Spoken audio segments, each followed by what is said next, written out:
खुलुमबाय रायजोफोर, दिनै मोनाबिलिनि खौराङाव फिन खेबसेबाव बयखौ बरायनानै लाग्रोबाय। दासिमनि खौरांफोरा जाबाय। गिबि खौराङाव दङ जोबथारनायाव सफैलायबाय 13थि बावखुंग्रि फोरबो 2026नि। गुबुन गुबुन बोसोरफोराव खुंबोबाय थानाय बायदिनो देग्लायबो गाजा गोमजायै बायदि रंगिना संगिना हाबाफारिनि गेजेरजों खुंफुंजागोन बावखुंग्रि फोरबोआ। 12 अक्ट' खालारनिफ्राय 14 अक्ट'सिम रंगिना संगिना हाबाफारिजों क'क्राझार सहरनि साखाथि हरिनागुरियाव थानाय बावखुंग्रि हाजोनि नामदानियाव खुंफुंजागोन 13थि बावखुंग्रि फोरबोआ। गोदो गोदाय एबा आजौ आजैमोननि समनिफ्रायनो बैसागु फोरबो सफैनायनि आगोल आगोल संक्रान्ति सानाव बावखुंग्रि हाजो गाखोनाया जायोमोन होनना मिथिनो मोननाय जायो एबा मिथिनो मोननाय जादों। गोबाङानो फोथायनायबो दङदि बावखुंग्रि हाजोआ 3 बोसोर गाखोयोब्ला गोसोनि साननाय लुबैनाय गासैबो जाफुङो आरो गोसो थोनायखौ मोनफुङो होनना। 4000 मिटार जौथाइनि बावखुंग्रि हाजो थिखिनियाव दं शिब मन्दिर आरो बाथौ। गोबां रायजो राजाफ्रा लोब लोब हाजो गाखोना गोजोननाय फोरमायो। दिनै आसामनि श्रीभूमि जिल्लायाव थानाय मोनसे बौद्ध मिरुआव बौद्ध होनाय हाबाफारि जादों। मख'जाथावदि श्रीभूमि जिल्ला कमिशनार प्रदीप कुमार द्विवेदी बिथाङा मिथिहोयोदि नांगौ रोखोम रैखाथि राहा खालामनानै गोजोनै बौद्ध होनाया सोलिदों। बिबानगिरि आरो पुलिसनि रैखाथिनि सिङाव गासैबो गोजोनै लाखिदों।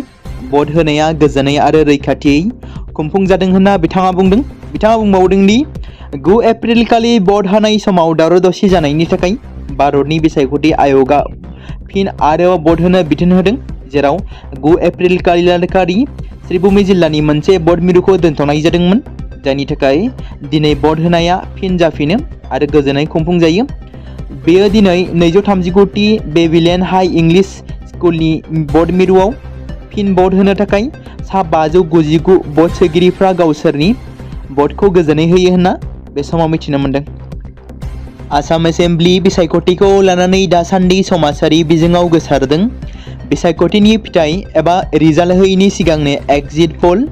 बेबादिनो बिटिसिनि मोन 15 एलएसिखौ लानानैबो माखासे सुबुंफोरा समाजारि बिजोङाव फोसावदों एक्जिट पोल। बेखौनो लानानै दिनै नोंथांमोननि गेजेराव फोसावनो लादों। जों मिथिगौ आसामजों लोगोसे भारतनि मोनबा रायजोनि एसेम्ब्लि रिजाल्टनि फिथाइखौ एबा एसेम्ब्लि बिसायख'थिनि फिथाइखौ फैगौ 4 मे खालाराव फोसावनाय जागोन। बेनि अनगायै माखासे रायजोआव दासिमबो बिसायख'थिया खुंजायाखै। मख'जाथावदि एसेम्ब्लि बिसायख'थिया थांनाय 9 एप्रिल खालाराव आसाम, केरेला आरो पुडुचेरीआव खुंफुंजाबाय। फारियै आसामाव गासै 122 बिधानसभा बियाबाव खुंफुंजायो। केरेलायाव 140 आरो पुडुचेरीआव मोन 30 बिधानसभा बियाबाव बौद्ध होनाया जोबनानै थांबाय आरो फैगौ 4 मे खालाराव फोसावनाय जागोन बर्डनि फिथाइखौ।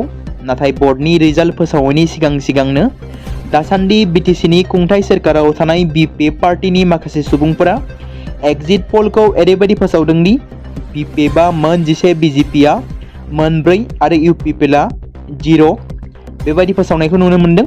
आरो बेराफारसेथिं बेरेखा दोलोनि एबा इउपिपिएल पार्टिनि आइटि सेलफोरा एबा सुबुंफोरा फोसावनाय एक्जिट पोलनि बायदिब्ला मोन 15 बिटिसि एलएसिनिफ्राय इउपिपिएलआ मोनगोन मोन 9 मासि, बिपिएफआ मोनगोन मोन 3, बिजेपिआ मोनगोन मोनसे, कंग्रेसआ मोनगोन मोनसे आरो आरडिआबो मोनगोन मोनसे। नोंथांमोना बेबादि एक्जिट पोल फोसावनायखौ लानानै मा फोरमायगोन? थारैनो फैबाय थानाय 4 मे खालाराव फोसावनाय रिजाल्टजों बेबादि एखे रोखोमनि एबा एखेयैनो बर्डनि फिथाइ मोनगोन होनना नोंथांमोना सानो नामा? बेखौ नोंथांमोना कमेन्टनि गेजेरजों फोरमायहरनो हागोन।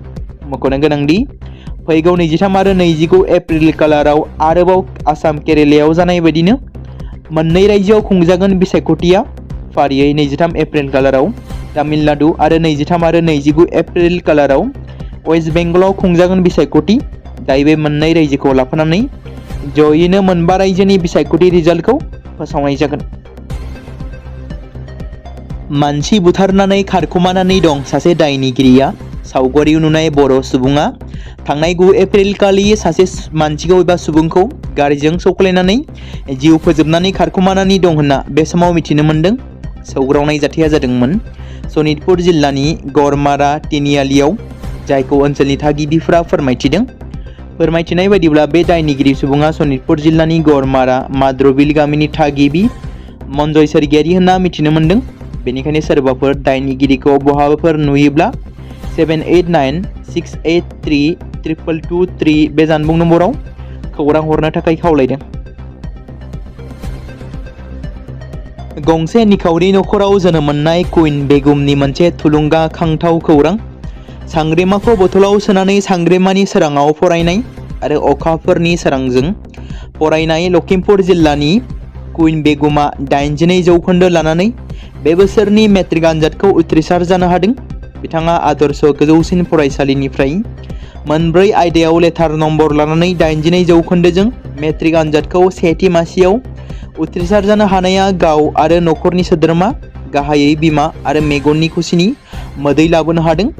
निखावरि नखराव जोनोम मोनोब्लाबो गोब्राब नाजानाय आरो नांथाबनाय थायोब्ला जाफुंसारनो हायो, बेखौ फोरमान खालामदों लखिमपुर जिल्लानि कुइन बेगमा। आरो बिथाङा खौरांगिरिफोरनि सिगाङाव ओरैबायदि बुङो दि सांग्रेमाखौ बथलाव सोनानै सांग्रेमानि सोराङाव फरायदोंमोन आरो अखाफोरनि सोरांजों फरायदोंमोन। बेबादि बुङो कुइन बेगमा।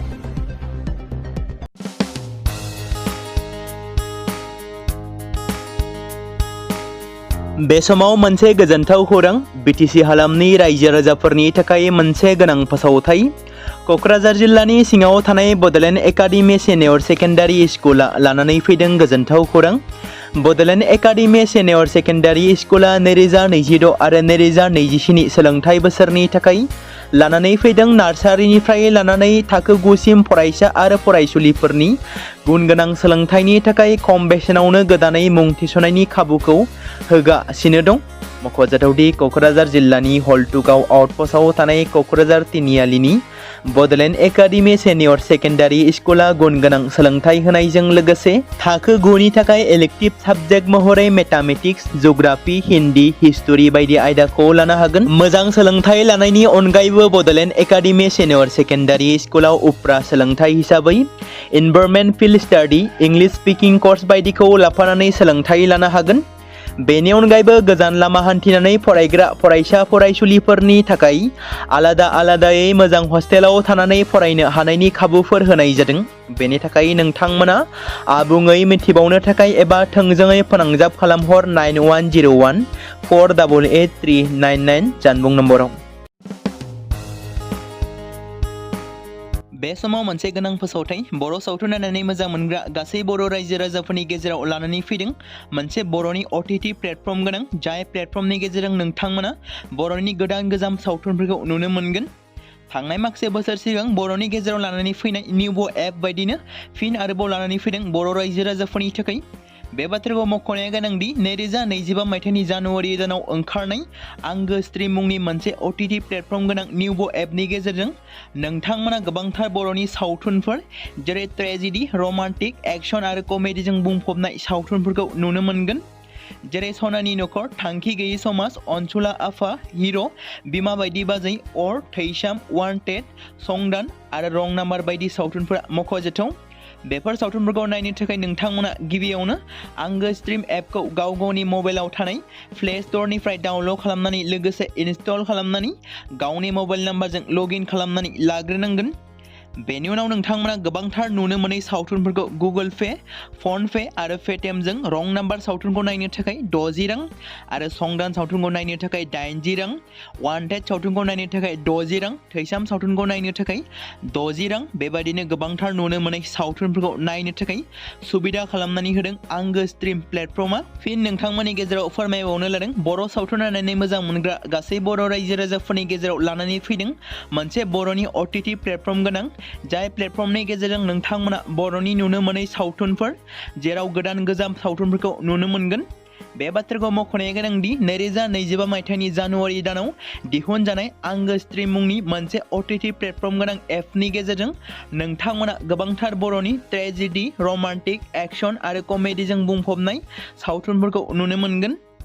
जेरै रं नाम्बार, संदान, वान्टेड, थैसाम, अर, बिमा बायदि बाजै, हिर', अनसुला आफा, थांखि गैयै समाज, सनानि नखर बायदि बायदि सावथुनफ्रा मख'जाथाव। बेफोर सावथुनफोरखौ नायनो थाखाय नोंथांमोना गिबियावनो आंगो स्ट्रिम एपखौ गाव गावनि मबाइलाव थाखानाय प्ले स्ट'रनिफ्राय इनस्टल खालामनानै गावनि मबाइल नाम्बारजों लगइन खालामखांनायनि उनाव नोंथांमोना गोबांथार नुनो मोनै सावथुनफोरखौ गुगोल पे, फन पे आरो पेटिएमजों रं नाम्बार सावथुनखौ नायनो थाखाय 60 रां, संदान सावथुनखौ नायनो थाखाय 80 रां, वान्टेड सावथुन सावथुनखौ नायनो थाखाय 60 रां, थैसाम सावथुनखौ नायनो थाखाय 60 रां, बेफोरबायदिनो अर सावथुनखौ नायनो थाखाय 60 रां पे खालामनांगोन। बेबायदिनो गोबांथार नुनो मोननाय बर' सावथुनफोरखौ नायनो थाखाय सुबिदा खालामनानै होदों आंगो स्ट्रिम प्लेटफर्मा।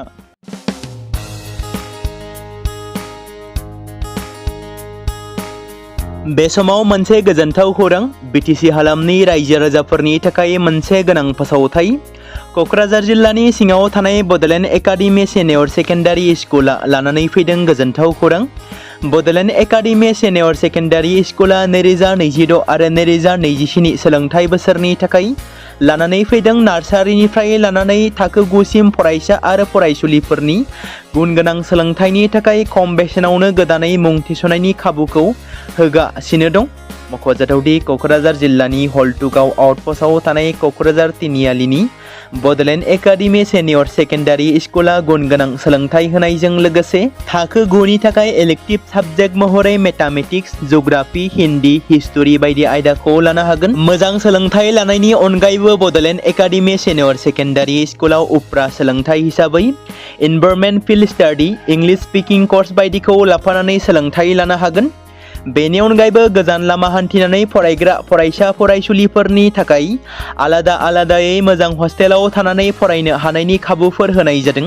बेनि थाखाय नोंथांमोना आबुङै मिथिबावनो थाखाय एबा थोंजोङै फोनांजाब खालामहर 9101 488 399 जानबुं नम्बराव।